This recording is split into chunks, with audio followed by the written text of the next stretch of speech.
Merci. Monsieur Denis Baupin pour le groupe Les Écologistes. Oui, merci Madame la Présidente. Monsieur le Ministre, comme nous l'indiquait il y a quelques instants notre Présidente, je voulais attirer votre attention sur une entreprise française quasiment publique qui est en grande difficulté puisqu'elle vient d'être sortie du CAC 40. Cette entreprise EDF a perdu 42% de son cours de bourse sur l'année 2015.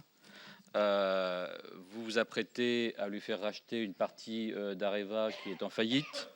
Elle n'arrive pas à faire aboutir son projet d'EPR à Flamanville. Elle voudrait investir dans un projet de réacteur nucléaire en Grande-Bretagne pour plus de 30 milliards d'euros, sachant que les agences de notation ont déjà annoncé que si jamais elle s'engageait dans ce chantier, elles allaient dégrader sa note, et que même les salariés d'EDF qui sont actionnaires sont contre la construction de ces réacteurs. EDF envisage de lancer un programme, enfin annonce depuis des années qu'elle va lancer un programme de grand carénage de 110 milliards d'euros selon les évaluations qui ont été faites par la Cour des comptes. Et d'ailleurs, le PDG d'EDF lui-même a dit que les coûts d'entretien annuel du parc nucléaire allaient monter de 3 milliards par an à 5 milliards par an. Le PDG d'EDF a même annoncé qu'il voudrait lancer 30 à 40 EPR nouveaux modèles. Sachant que je n'avais pas compris que c'était lui le ministre de l'énergie et que c'était lui qui faisait la politique énergétique du pays, et donc ça ne me paraissait pas totalement en phase avec la loi de transition énergétique votée par ce Parlement sur proposition du gouvernement. Le PDG de l'EDF dit aussi d'ailleurs qu'il lui manque 4 milliards de cash par an. Donc la question c'est combien de signaux d'alarme faut-il pour que, à un moment ou un autre, on se dise qu'il y a peut-être des problèmes dans les choix industriels qui sont faits par cette entreprise. Et je le dis parce que vous connaissez mes convictions sur ces choix industriels, mais je le dis sans y trouver particulièrement de jubilation, vu le nombre de salariés qui sont concernés et vu l'importance qu'a pour notre pays son alimentation en électricité et plus globalement en énergie.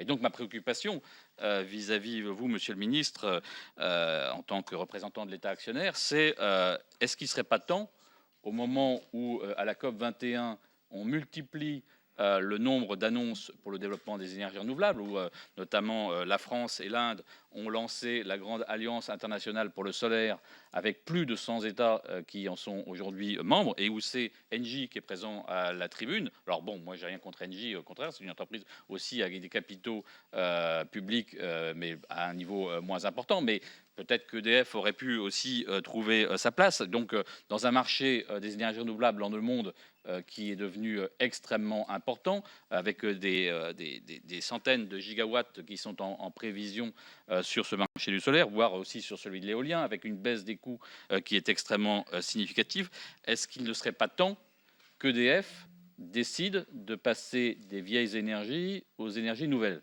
Et quels signaux peuvent y être apportés? Parce que quand on regarde le projet de programmation pluriannuelle de l'énergie sur lequel travaille aujourd'hui le ministère de l'écologie, et donc sur lequel on est un certain nombre, y compris au sein du CNTE, à travailler, on voit que les projections sont environ à l'horizon 2023 de 47 gigawatts de solaire et d'éolien. Dans le même temps, l'entreprise EDF annonce qu'à l'horizon 2030, c'est-à-dire 7 ans plus tard, au total entre maintenant et 2030, ils envisageraient de faire 5 à 6 gigawatts d'éolien et de solaire. 5 à 6 quand il est programmé d'en faire 47 en France.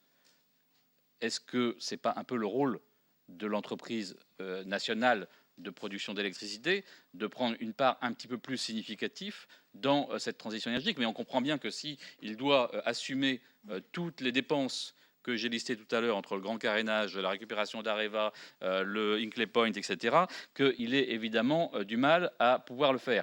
Quand j'entends la ministre de l'écologie dire que ça coûtera peut-être moins cher de produire des énergies renouvelables que de prolonger des réacteurs arrivés en fin de vie, je me dis que là, peut-être, enfin, on est en train, en France, de réussir à ouvrir ce débat qui a toujours été muselé sur le fait de savoir si, en effet, comme d'autres entreprises, E.ON, RWE, etc., à l'étranger, il ne faut pas, à un moment ou à un autre, faire le choix d'abandonner le Minitel au moment où tout le monde est en train de passer à Internet. Et c'est donc la question que j'ai envie de vous poser, Monsieur le Ministre, c'est est-ce que l'État actionnaire va rappeler à EDF que EDF, ça veut dire Électricité de France et pas Nucléaire de France?